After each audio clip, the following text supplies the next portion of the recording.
makausap si Shane. Sana kaming dalawa lang. Kung okay lang sa'yo, Jason.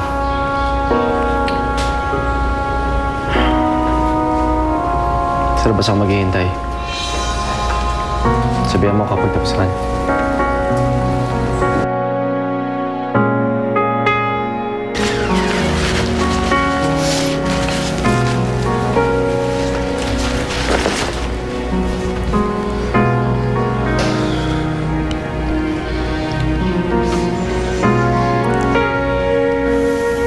Dapat ibibigay ko sa'yo ito after ng show.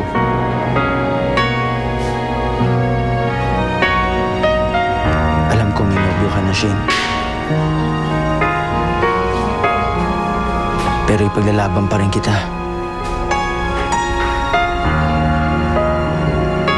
Kaso ang daya mo naman eh.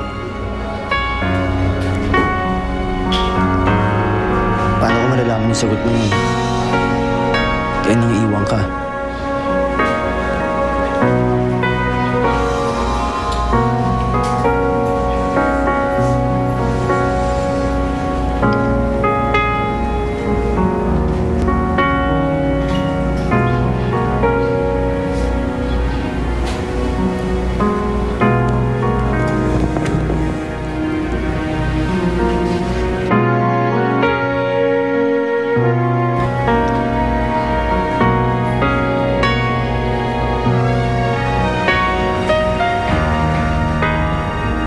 Shane, kailangan mong gumising.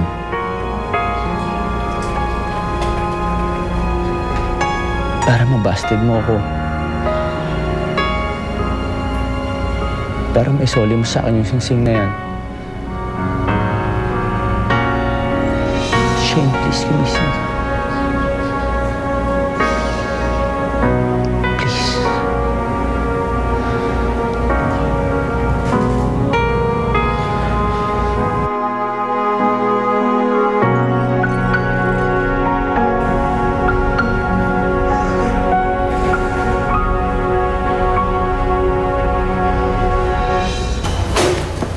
Lisa? Jana.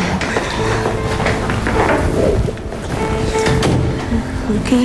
Fred. Gusto si Zaira? She's not okay.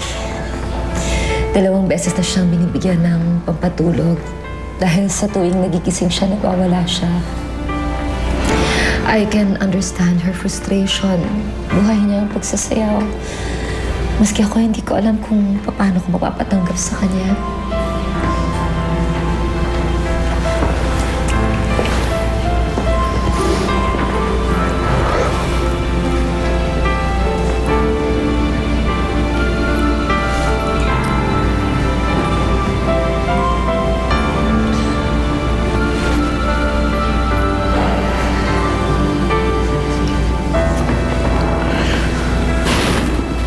Well, sa tingin ko, ang magagawa lang natin, ibigay siya ng hope na one day makakalakad din siya at eventually makakapagsayaw din siya. Maawa pa rin siya sa sarili niya. Magagalit pa rin siya sa mundo. Kamusta nga pala si Shane? Nauna kami magpunta rito at gusto namin makita si Zaira pero papunta na kami ngayon. Sasama ako sa'yo. Gusto kong makita si Shane. Sige, you go ahead. I'll take care of Zaira.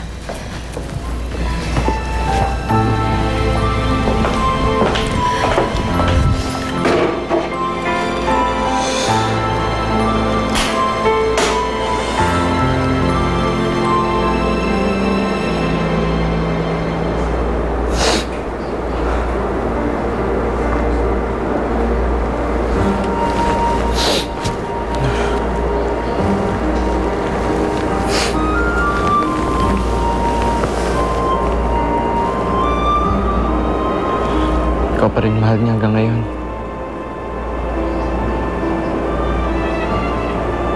Ikaw ba?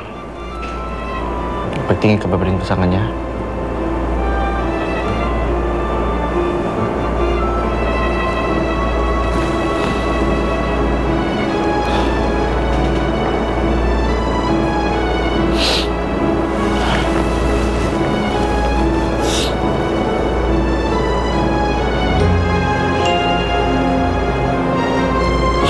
Shane, alam mo kung sasabihin mo oo, hindi ako magagalit eh. Parinig ko na yung boses mo. Giging okay na ako. Intindihan mo ba yun?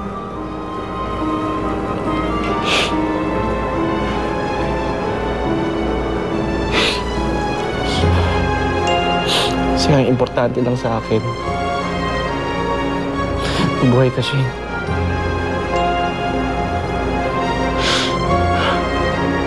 At kung sakaling gigising ka na, makikipag-break ka sa akin. At sasabihin mo sa akin na si Patrick ang mahal mo. Respetuhin ko yan.